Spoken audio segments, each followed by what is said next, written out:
En el caso de las funciones de varias variables, hay distintos tipos de extremos. Extremos locales, extremos absolutos, extremos condicionados. Esos distintos tipos de extremos los iremos estudiando paso a paso. Ahora vamos a comenzar con el análisis del estudio de los extremos locales de funciones de varias variables, en donde el análisis es bastante parecido al del caso de funciones de una variable. Lo primero que vamos a hacer es dar la definición de extremo local o extremo relativo, lo mismo, para el caso de una función de varias variables. Particularmente empecemos con la definición de extremo local de una función de dos variables. Supongamos que la función está definida en un conjunto abierto A. Vieron que desde que comenzamos el estudio de estas funciones de varias variables, en particular todo lo que tiene que ver con la diferenciabilidad, la continuidad, etc., normalmente siempre pedimos que los dominios de las funciones sean conjuntos abiertos, o sea, de manera tal que en cualquier punto que evaluemos la función, todo alrededor de ese punto también podamos evaluar la función. Bueno, vamos a decir que una función tiene un mínimo local en un punto de su dominio, de ese conjunto abierto, si existe un valor de delta positivo que será radio de un entorno radial con centro en ese punto, de manera tal que la función evaluada en ese punto tome el menor valor, o igual en todo caso, que todos los valores que toma la función alrededor. ¿Cómo se interpreta esto? Si representamos en el plano XY el dominio de la función, ese conjunto abierto, el plano XY. Si tomamos un punto de ese dominio, por ejemplo de coordenadas a sub x, a sub y, la función evaluada en este punto de coordenadas a sub x, a sub y tomará un determinado valor, este que está acá, f evaluado en a sub x, a sub y. Ahora, si nosotros, para cualquier entorno radial, fíjense, para todo... Lo digo Camila para que se la dé, decirle a Camila. A ver. Aquí está, Facundo Tamal. Perdón. Entonces teníamos para cualquier valor delta positivo, radio de un entorno radial con centro en a sub x, a sub y, sea este, por más pequeño que sea este entorno radial, de radio delta, la idea es que si nosotros tomamos un punto dentro de ese entorno radial, un punto cualquiera, de coordenadas x, y, que esté en en cualquier punto que esté dentro de esa región o de ese entorno radial, si evaluamos la función a cualquiera de esos puntos, la función tomará un valor mayor que el que toma la función en a sub x, a sub y. En ese caso, entonces se dice que la función presenta un mínimo local o mínimo relativo en el punto de coordenadas a sub x, a sub y. Desde el punto de vista de la gráfica de la función, recuerden que la gráfica de una función de dos variables normalmente corresponde a una superficie en el espacio.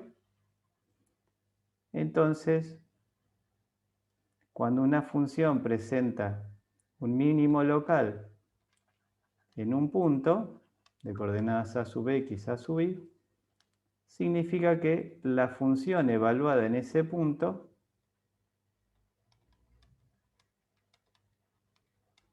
toma el menor valor que la imagen de la función evaluada en cualquier punto que está dentro de ese entorno radial de radio delta. ¿Sí? en un punto de coordenadas x, y arbitrario. Si evaluamos la función en cualquier otro punto, la imagen tomará un valor mayor. Bueno, análogamente podemos definir máximo local cuando sucede exactamente lo contrario, que la función evaluada en el punto en cuestión, en a sub x, a sub y, toma el valor más grande con respecto a las imágenes que toman la función para todos los puntos que están a su alrededor. Como es para cualquier radio del entorno, o sea, ya sea que este sea grande o chico, o sea, en realidad por más pequeño que este sea, siempre la función tomará un valor menor que lo que vale la función en ese punto, si hablamos del caso de un máximo local. Como ven, el concepto de extremo local, ya sea máximo o mínimo, es el mismo que para una variable. Por ejemplo, si tenemos esta función de dos variables, queremos demostrar que la función presenta un mínimo local en el punto de coordenadas 0, 0. Fíjense que f de xy es la raíz cuadrada de x cuadrado más y cuadrado. La raíz de x cuadrado más y cuadrado es siempre mayor o igual que 0, es un número positivo, o 0 en el caso de que x e y sean 0, ambos. Y 0 no es más ni menos que el valor que toma la función en 0, 0. Fíjense lo que estamos diciendo acá, que f de xy es mayor o igual que f de 0, 0. Y esto es cierto para todo xy perteneciente a R2. Bastaba con que alrededor del 0, 0 se cumpla esta inecuación para garantizar de que la función presenta un mínimo local en el punto de coordenadas 0, 0. La gráfica de la función corresponde a una superficie cónica.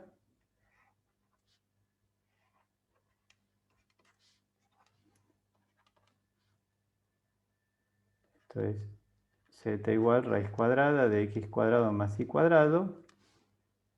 Como decíamos recién, si tomamos un entorno radial del punto de coordenadas 0, 0, la función evaluada en cualquier punto en los alrededores del 0, 0 va a tomar valores más grandes o mayores de lo que vale la función en 0, 0.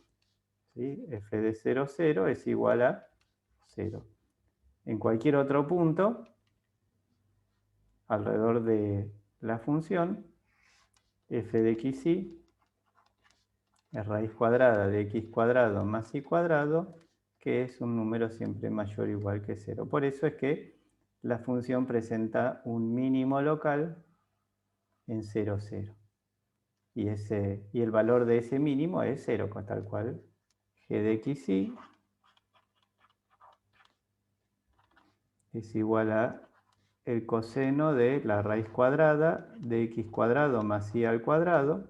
Y este valor, recuerden que el coseno, la función coseno, cuando los argumentos toman valores positivos, vamos a llamarlo para no confundir, alfa, la gráfica de la función coseno para argumentos positivos adopta esta forma. La función vale 1, esto es la función coseno de alfa, llamémoslo z igual coseno de alfa.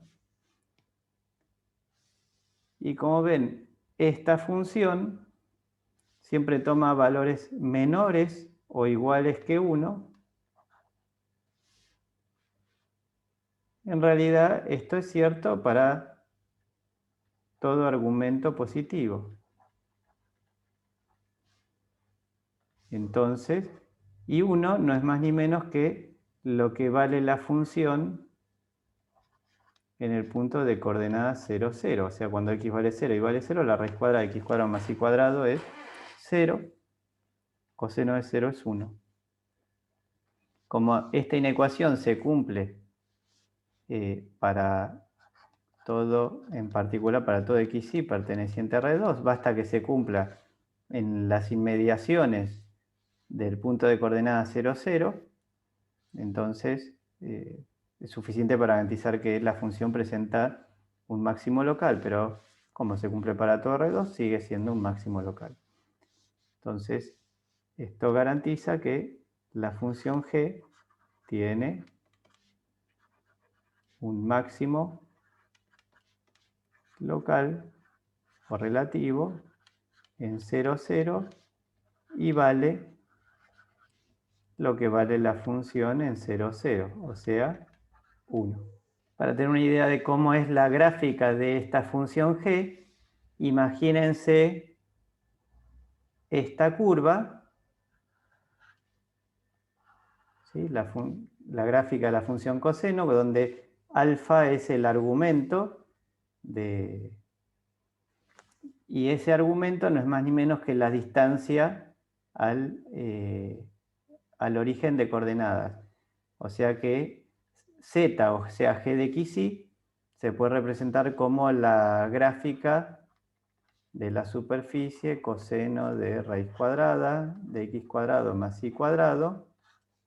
Esta es una superficie de revolución que resulta de hacer girar esta curva en torno al eje z.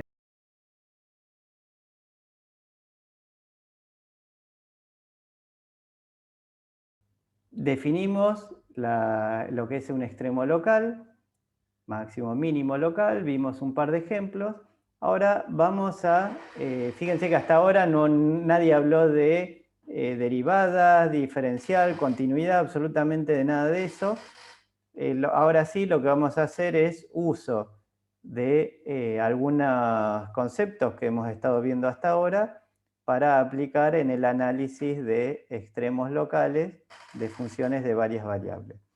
Supongamos el caso de tener una función de dos variables, de manera tal que esa función sea de clase C1, o sea, tenga derivadas parciales continuas. ¿Se acuerdan que eso garantizaba que la gráfica de la función tenía plano tangente? ¿Bien? Si la función es de clase C1. Si tomamos un punto del dominio de la función, y si en ese punto la función tiene un extremo local, supongamos que lo que está sucediendo es esto. Estamos en el espacio tridimensional. Me están diciendo que tengo la gráfica de una función, z igual f de xy. Si es el caso en que la función tiene un extremo local, acá por ejemplo estoy representando un mínimo local, tendría la función en este punto de coordenadas a sub x a sub y. Entonces, si la función es de clase C1 y hay un extremo local en ese punto de coordenadas a sub x a sub y, lo que va a suceder es que las derivadas parciales de la función, tanto respecto a x como respecto a y, valen 0. ¿Esto qué significa? Que si nosotros en ese punto apoyamos una recta tangente a la gráfica de la función en la dirección del eje x, esa recta va a ser horizontal.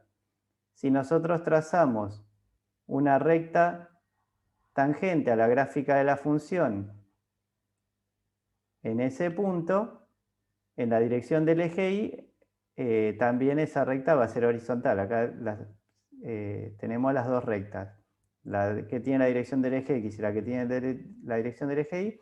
Las rectas tangentes van a ser horizontales, ya que la pendiente es 0. Cosa bastante lógica, pasaba en una variable cuando nosotros teníamos un extremo local y apoyábamos una recta tangente a la gráfica de la función, en donde la función tenía un extremo local, ya sea un máximo o un mínimo, entonces la recta tangente era horizontal. ¿Sí? Si esto es igual f de x en una variable, si teníamos un punto A y en ese punto la función presentaba un mínimo local, entonces la recta tangente es horizontal, lo que significaba que la derivada de f evaluada en A era 0. Acá pasa lo mismo, nada más que en lugar de tener una recta tangente, si evaluó la pendiente de las dos rectas tangentes en la dirección del eje X y en la dirección del eje Y, esas rectas tangentes son horizontales, o sea que sus respectivas derivadas parciales son 0. Bien, entonces, insisto, si la función es de clase C1, ¿está? Un requisito, y si la función tiene extremo local, si se cumplen las dos cosas, entonces las derivadas parciales se anulan. Bien, así es lo que afirma este teorema. Ejemplo, vamos a verificar esta función x cuadrado más y cuadrado. Como ven, la gráfica de esta función, ¿qué forma tiene? ¿Qué superficie? ¿Se acuerdan qué forma es esta? Z con X forma parábolas. Z con Paraboloide. X, paraboloide, perfecto. Como se ve acá a simple vista, la función en 0, 0 tiene un mínimo local, o sea, para cualquier valor que yo tome alrededor del 0, 0, la función siempre tomará valores más grandes que en 0, 0. O sea, acá se ve que f de xy, o sea, x cuadrado más y cuadrado, es un número siempre mayor o igual a 0, que es lo que vale la función en 0, 0. Y esto se cumple para todo xy perteneciente a R2, lo que significa que f tiene un mínimo local en 0, 0. Además, la función es de clase C1, es una función polinómica. El teorema anterior nos garantiza que, bajo esas hipótesis, las derivadas parciales de la función en ese punto, o sea, derivo respecto a x es 2x, esto evaluado en 0, 0 es igual a 0. Y la derivada parcial de f respecto a la variable y en 0, 0 es 2y, que evaluado en 0, 0 es igual a 0. ¿Sí? Tal cual afirma el teorema anterior. Repito, si la función es de clase C1 y presenta extremo local, las derivadas parciales entonces se anulan. Como vemos acá, tenemos un mínimo local, la función es de clase C1 y entonces las derivadas parciales se anulan. Vamos a llamar a ese punto en donde las derivadas parciales se anulan y donde la función es de clase C1, o sea, el punto 0, 0, en este caso, lo vamos a llamar punto crítico. O, en particular, cuando las derivadas parciales se anulan, se le llama punto estacionario. Donde la función no sea de clase C1, también lo denominaremos punto crítico. ¿Y esto por qué? Porque la idea es que, como decíamos recién, si una función es de clase C1 y hay extremo local, entonces las derivadas parciales se anulan, de eso no hay duda. Entonces, en donde la función sea de clase C1, si las derivadas parciales no se anulan, es imposible que haya extremo local. Una función de varias variables, ¿dónde puede presentar extremos local? Si la función es de clase C1, donde las derivadas parciales se anulen. O en aquellos lugares donde la función no sea de clase C1. Ejemplo. Nosotros habíamos visto que esta función, raíz cuadrada de x cuadrado más y cuadrado, tenía un mínimo local en 0, 0. ¿Sí? De esto no había duda, lo hemos visto en el ejemplo 1, creo que era en este.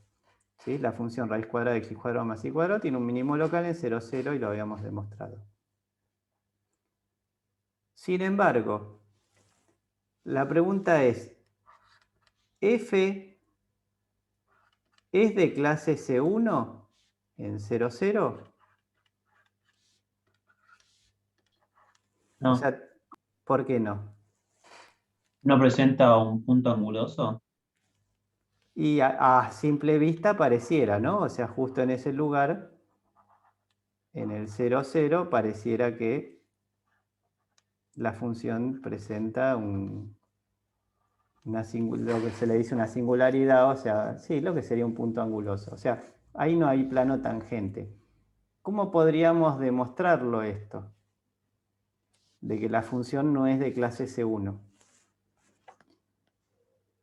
Una forma es con las derivadas parciales. Por ejemplo, si evalúo la derivada parcial de la función en 0, 0 respecto a la variable x, ¿se acuerdan que por definición sería igual al límite para t tendiendo a 0 de la función evaluada en t0, pues estoy en 0, 0, menos la función evaluada en 0, 0 dividido t. Entonces igual al límite para t tendiendo a 0 de, bueno, si evalúo la función en t0, ¿qué nos queda? Raíz cuadrada de t al cuadrado más 0 al cuadrado, que es 0. Menos la función evaluada en 0, 0 es 0. Todo esto dividido t. Bueno, esto es límite para t tendiendo a 0 de el módulo de t sobre t. Y acá podríamos calcular los límites por izquierda y por derecha, para t tendiendo a 0 por derecha. Si t tiende a 0 por derecha, quiere decir que t es positivo, o sea que el módulo de t es igual a t, y este límite es 1. En cambio, si evalúo el límite para t tendiendo a 0 por izquierda, como t por izquierda es negativo, el módulo de t es igual a menos t, por lo tanto el límite vale menos 1. ¿Qué significa? Si los dos límites son distintos, quiere decir que el límite no existe, o sea, no existe la derivada de f respecto a la variable x en 0, 0. Si la función no tiene derivada, ¿qué significa? No tiene una derivada parcial, es imposible que sea de clase C1, porque que sea de clase C1 significa que las derivadas parciales son funciones continuas en 0, 0. Como ven, si la derivada no existe, listo, no puede ser, f'x no puede ser continua en 0, 0. Bueno, con esto, ¿qué querías mostrarle? Una función, sí, Me decime. puso que existía, o tal vez Eh, entendí mal. no, hay... No, que pertenece, pusiste a clase Que no C1. pertenece, claro, la Ah, conclusión. Ahí está. no es de clase... Eso, ahí. Sí, sí, profe. Sí, sí es. Gracias. Gracias, gracias. Sí, tal cual. Lo que quería mostrarle es que una función puede tener un mínimo local en un punto en donde no es de clase C1. Todo apuntaba a eso nada más. O sea, no hay problema con que la función no sea de clase C1 para que admita un extremo local, en este caso un mínimo. Y ese es un ejemplo. Insisto, cuando definimos extremo local, en ningún lugar dijimos que la función tenía que ser de clase C1 ni nada que se le parezca. ¿Sí? Y es más, el primer ejemplo que hacemos es el de una función que admite un mínimo local en un punto, y como vemos acá, demostramos que la función no es de clase C1, o sea que ahí en ese lugar no tiene recta tangente en este lugar. ¿Sí? Pues ¿cuál sería la pendiente de esa recta tangente? Si la pendiente no existe, ¿no? O sea que no... función de clase C, que no es de clase C1 y admite extremo local. La función x cuadrado menos y cuadrado, no hay duda que el dominio natural de la función g es todo R2, o sea, está definida en todo R2. Si yo quisiera determinar si esta función tiene extremo local, bueno, dado que la función es de clase C1 por ser polinómica, si la función presenta un extremo local, las derivadas parciales deberían anularse. Si evalúo las derivadas parciales de la función, o sea, 2x y g' de i igual a menos 2i, vemos que las derivadas parciales se anulan simultáneamente si x vale 0 e y vale 0. ¿Está bien? Entonces el punto 0, 0, por ser la función de clase C1, es un punto crítico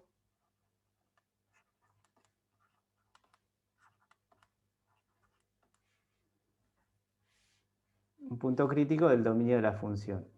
A ver, en cualquier lugar que no sea el 0, 0, las derivadas parciales no van a ser simultáneamente nulas. Y por ser la función de clase C1, quiere decir que en cualquier lugar que no sea el 0, 0 es imposible que haya extremo local. Porque si hubiera extremo local, entonces las derivadas parciales deberían anularse. ¿Bien? Entonces, por ahora lo que me quedo es que la única posibilidad que esta función g tenga extremo local sea en 0, 0. En otro lugar ya es imposible, porque, insisto, las derivadas parciales no se anulan simultáneamente. O sea, voy a representar el dominio de la función. Acá tenemos el 0, 0. Y se acuerdan que si había extremo local, en cualquier punto que yo tome dentro de un entorno radial de radio delta, es un delta, las imágenes tenían que ser mayores que lo que vale la función en G o menores de lo que vale la función en G. Entonces lo que voy a hacer es tomar un punto, aquí, este punto que tiene coordenadas A sobre la coordenada X y 0 sobre la coordenada Y. ¿Bien? De manera tal que A es un número menor que delta para garantizar que estemos dentro de ese entorno radial. Y ya que lo puse ahí, vamos a suponerlo mayor a 0, cosa que estás ahí sobre el eje X, en las coordenadas positivas del eje X. Ahora lo que voy a hacer es evaluar la función en ese punto, en el punto de coordenadas A, 0. Como la función es x cuadrado menos y cuadrado, será igual a al cuadrado. A al cuadrado es un número siempre mayor, si como A dijimos que es positivo, A al cuadrado va a ser un número mayor a 0. Y 0 no es más ni menos que lo que vale la función en 0, 0. Ahora, por otro lado, vamos a tomar un punto acá sobre el eje Y. Este punto, de manera tal que tenga coordenadas 0 en X y A en Y. Este es el punto de coordenadas 0, A.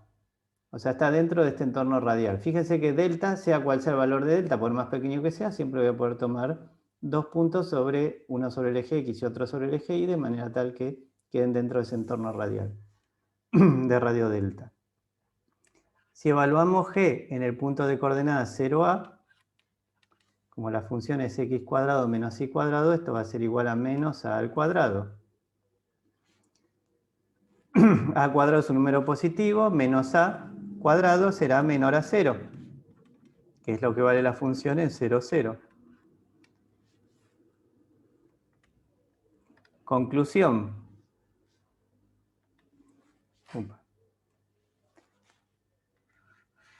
De estas dos inecuaciones vemos que en el punto rojo la función toma valores mayores que lo que vale la función en 0, 0, y sobre el punto violeta, o sea, sobre el eje Y, la función toma valores menores. Significa esto que la función no tiene extremo local en 0, 0.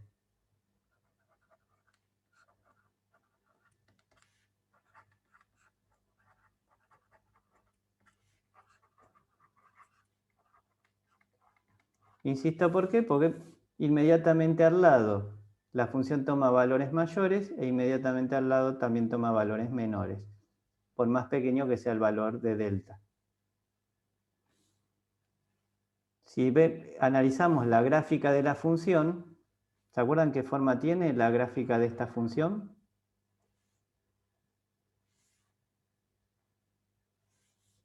¿No es la montura? Claro, Z con X forma parábolas y Z con Y forma parábolas cóncavas negativas. Y para Z constante tenemos hipérbolas. O sea, este es el paraboloide hiperbólico.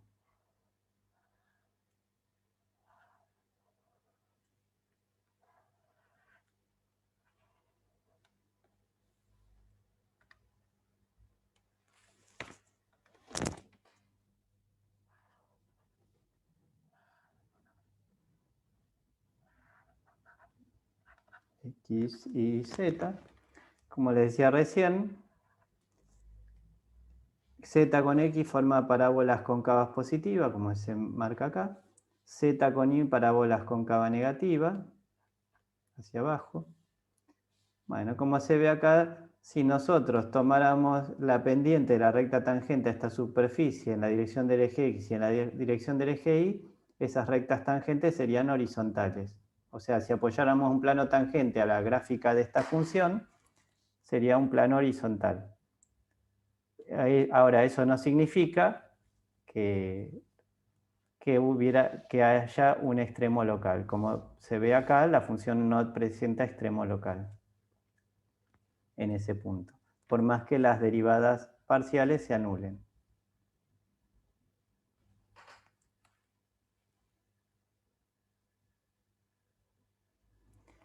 Vamos a denominar a esos casos en donde tenemos funciones de clase C1, ¿sí?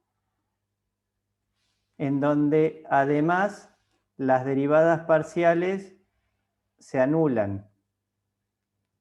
Entonces, en los puntos en donde las derivadas parciales se anulan y una función es de clase C1, dijimos que eran puntos críticos. Eran los puntos donde era sospechoso que existieran extremos locales. Bueno, si en esos puntos críticos detectamos que f no tiene extremo local, si no tiene extremo local, o sea, que hay puntos alrededor del punto en cuestión de la sub x a sub y que tienen su imagen más grande que la imagen en a sub x a sub y, y puntos en las inmediaciones de la sub x a sub y donde las imágenes son más pequeñas, entonces a esos puntos los vamos a llamar punto silla o punto de ensilladura. O sea, ejemplo, el punto de coordenada 0, 0 es un punto silla o punto de ensilladura, haciendo referencia un poco a este ejemplo, el de paraboloide hiperbólico, el de la silla de montar, en donde se ve que no hay extremo local, pero a pesar de tener las derivadas parciales nulas. Bien, entonces esos los denominamos punto de ensilladura o punto silla.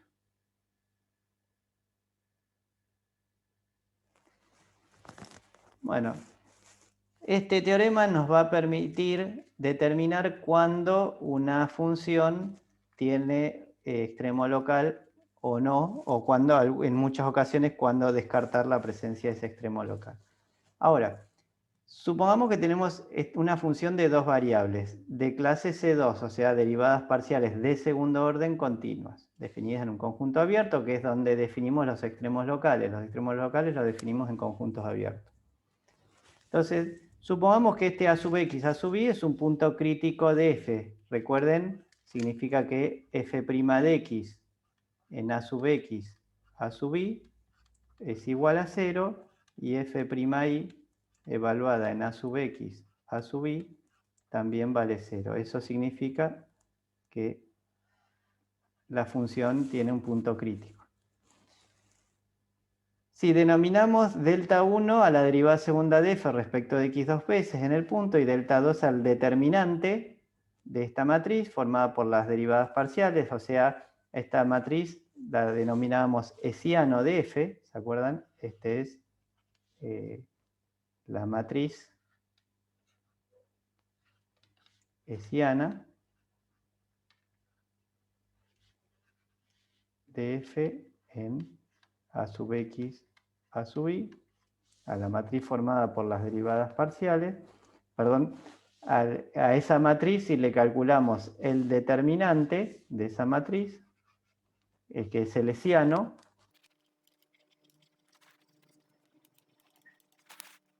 Recuerden, una cosa es la matriz y otra cosa es el determinante de la matriz. A la matriz se la llama matriz hessiana, al determinante hessiano directamente.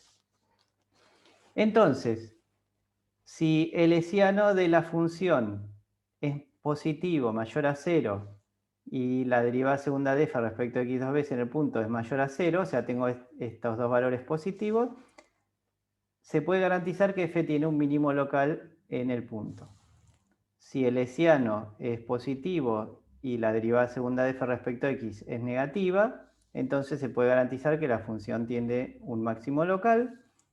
Y por último, si el hessiano es negativo, es menor a 0, se puede garantizar que la función presenta un punto silla o punto de ensilladura en a sub x a sub y.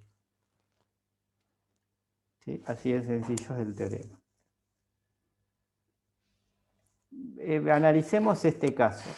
Supongamos que tenemos esta función de dos variables, donde c es un número no nulo y d es un número no nulo, o sea, son dos coeficientes reales no nulos. Queremos estudiar la posibilidad de que esta función presente extremos locales. Primero, la función no hay duda que es de clase C2, porque es polinómica. Por lo tanto, es válido aplicar acá esta condición, o sea, se satisface esta condición del teorema. Está definida en un conjunto abierto, o sea, en todo R2, no hay duda, está definida para todo R2.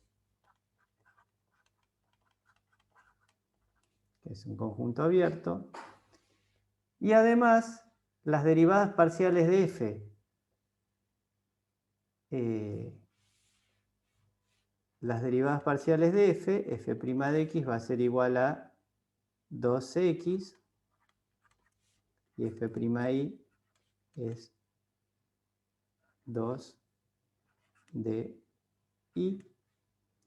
Las derivadas se anulan simultáneamente, esas derivadas parciales. Como habíamos dicho que c y d no valen 0, quiere decir que para que se anulen simultáneamente, x e y deben valer 0. Entonces 0, 0 es un punto crítico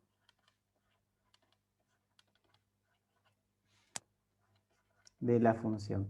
¿Qué significa? Que en todo R2 menos en el 0, 0 estamos seguros de que no hay extremo local. F no presenta extremo local. El único lugar donde podría llegar a haber extremo local es en 0, 0, que es donde se anulan ambas derivadas parciales. Entonces, como la función es de clase C2, voy a aplicar el teorema que da la condición suficiente para garantizar la presencia de extremo local. Entonces vamos a calcular las derivadas de segundo orden de f. F segunda xx es 2c. F segunda xy es 0. Si a la f' la derivo respecto de y me queda 0. F segunda y x también es 0. Fíjense que por ser la función de clase C2 se cumplen las hipótesis del teorema de Schwarz, o sea que las derivadas mixtas son iguales. Y f segunda dos veces respecto de y va a ser 2d. Entonces, en nuestro caso, delta 1 dijimos que era la derivada segunda de f respecto de x dos veces, es 2c. Y delta 2 es igual al determinante de la matriz hessiana. La matriz hessiana es la matriz que está formada por las derivadas parciales de segundo orden de la función. O sea que este determinante es 4c por d. ¿Qué nos decía el determinante? Si delta 2 es positivo, había extremo local, ya sea máximo o mínimo puede ser. Si delta 1 era positivo, hay un mínimo local. Si delta 1 era negativo, hay un máximo local. y si delta 2 es negativo hay punto de ensilladura. Entonces, analicemos primero el signo de delta 2. Delta 2 es mayor que 0 si C y D tienen el mismo signo. Si C por D es mayor que 0. 0 no puede ser porque ninguno de los dos es nulo. O sea, C es positivo en ambos casos, o C es C positivo y D positivo, o C negativo y D negativo. Son las dos posibilidades. O sea, C mayor a 0 y D mayor a 0. O alternativamente, C menor a 0 y D menor a 0. En ese caso, podemos decir que delta 2 es positivo. Ahora, en estos casos, en cualquiera de estos dos casos, la función tiene extremo local en 0, 0. Y ese extremo va a ser, si delta 1 es positivo, es un mínimo local. Delta 1 es 2c. O sea, cuando c es positivo, en ese caso, como c es positivo, eso me garantiza que f tiene un mínimo local en 0, 0. Y cuando c, o sea, la delta 1 es negativo, si delta 1 es negativo, f tiene un máximo local. O sea, como c es negativo, entonces f tiene un máximo local en 0, 0.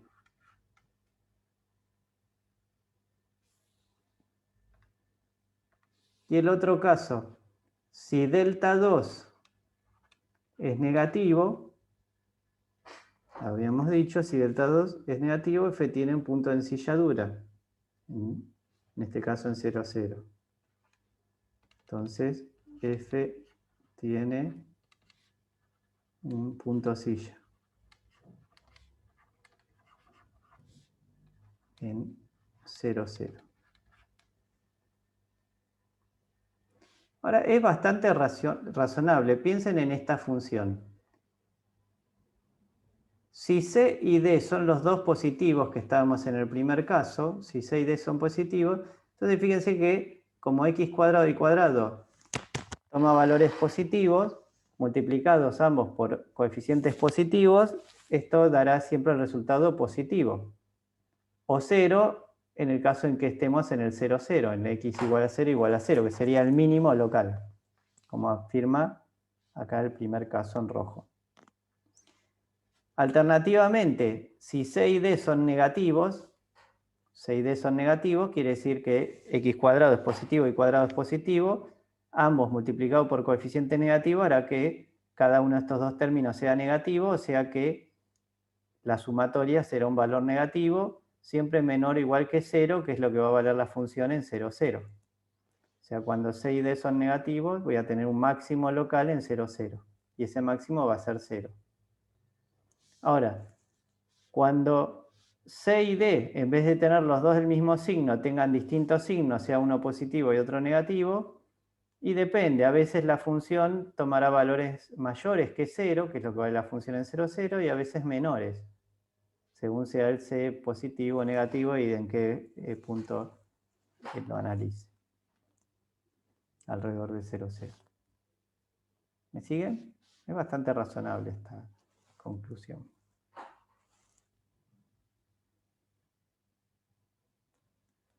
¿Qué pasa si tenemos funciones de más variables?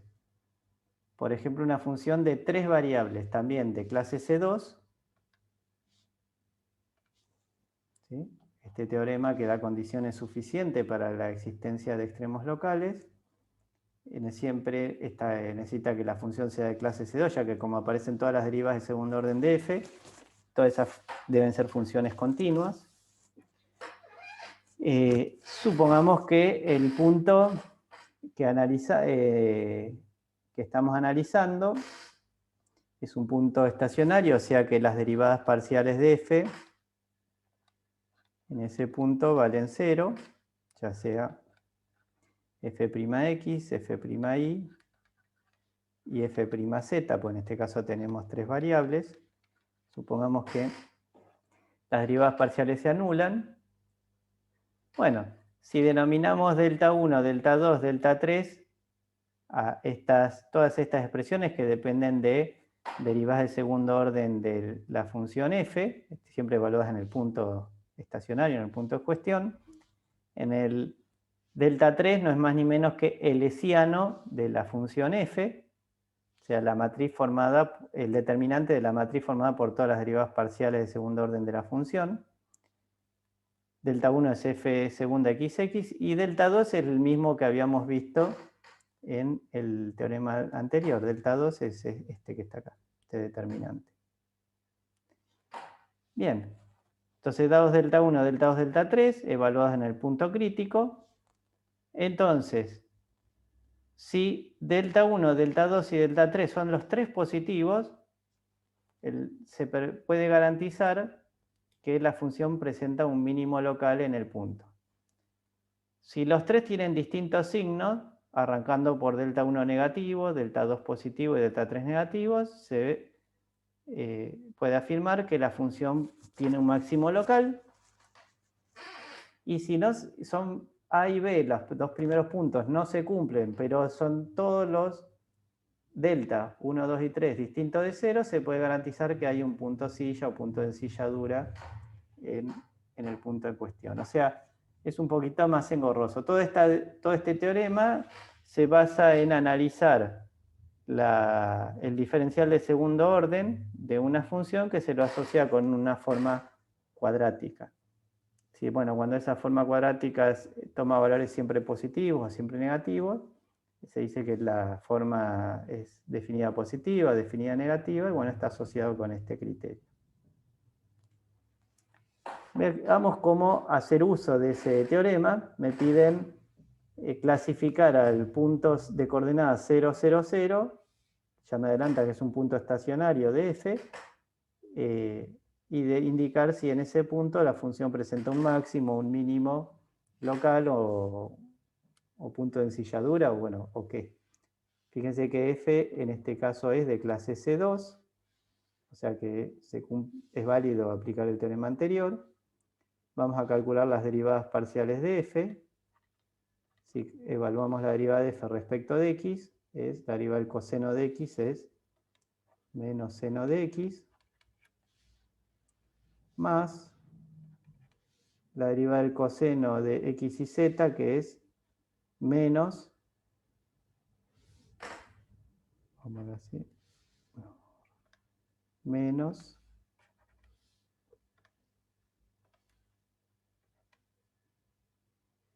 seno de x y por z por la derivada de x por y por z respecto de x, que es y por z.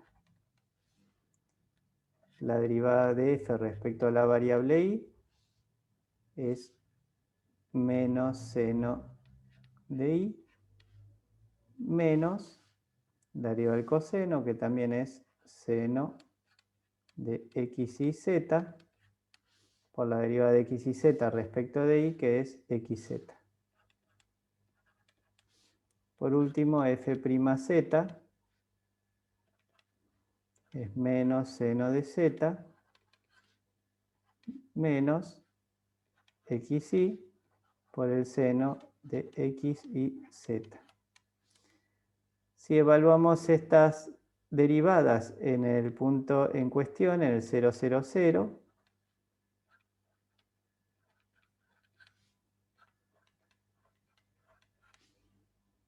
bueno, seno de 0 es 0, o sea que en este caso las tres derivadas parciales de la función valen 0. Esto nos permite garantizar que el 0, 0, 0 es un punto crítico de f. O sea, las tres derivadas parciales se anulan. Ahora tenemos que calcular para las derivadas parciales de segundo orden de la función para saber si, para armar los determinantes que nos permiten saber si la función tiene extremo local o no. Entonces vamos a calcular la derivada segunda respecto de x dos veces. Si derivamos el seno, es el coseno, o sea, menos coseno de x. Y la derivada respecto de x del seno es de nuevo coseno de x y z, x por y por z.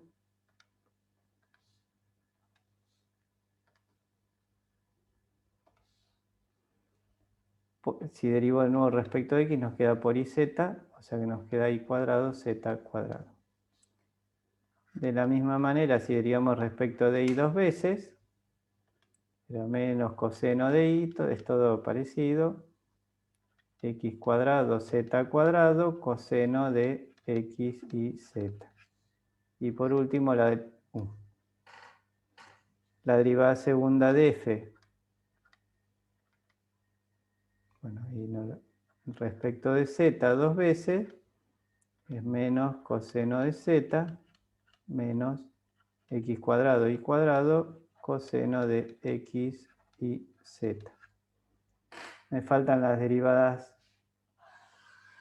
mixtas, f segunda x y. Si tomamos la derivada respecto de x y ahora la derivo respecto de y, el primer término se anula. Y si derivamos respecto de y, acá tenemos un producto de funciones de y, o sea que tenemos que hacer la derivada de un producto. Sería menos. La derivada de iz respecto de y es z. Por el segundo término sin derivar. Seno de x y z. Menos iz por la derivada del seno de x y z respecto de y. Y la derivada de x y z respecto de y es xz.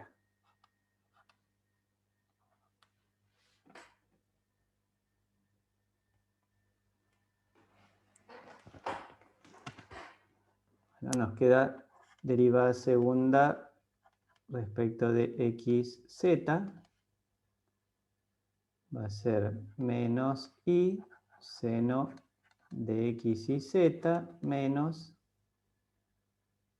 x y cuadrado z coseno de x y z. Y la derivada segunda respecto de iz va a ser igual a menos x por el seno de x y z menos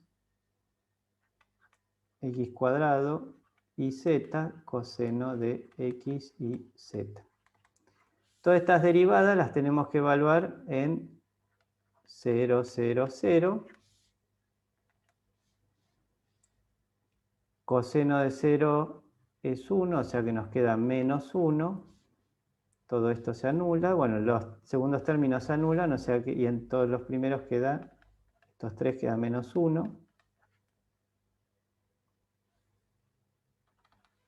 Y acá como x e y z valen todos 0, todos estos términos se anulan. Conclusión. Delta 1, que es la derivada segunda de f respecto de x dos veces. Delta 1 es menos 1.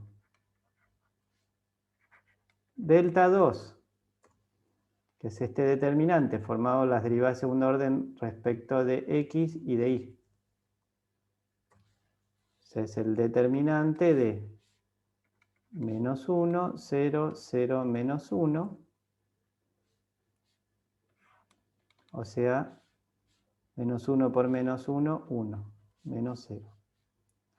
Y delta 3 es el determinante de la matriz hessiana, que es menos 1, 0, 0, 0, menos 1, 0 y 0, 0, menos 1. O sea, sobre la diagonal principal están las derivadas de segundo orden respecto de x, de y, de z y todas las demás mixtas que se anulaban en nuestro ejemplo. Bueno, este determinante es igual a, bueno, es directo del producto de esta diagonal principal, que es menos 1. Entonces, delta 1 es negativo, delta 2 positivo y delta 3 negativo. Según el teorema, si delta 1 es negativo, delta 2 positivo y delta 3 negativo, estamos en este caso. O sea que se puede garantizar que la función tiene un máximo local en 0, 0, 0. ¿Sí? De estos tres, se puede garantizar que f tiene un máximo local en 0, 0, 0.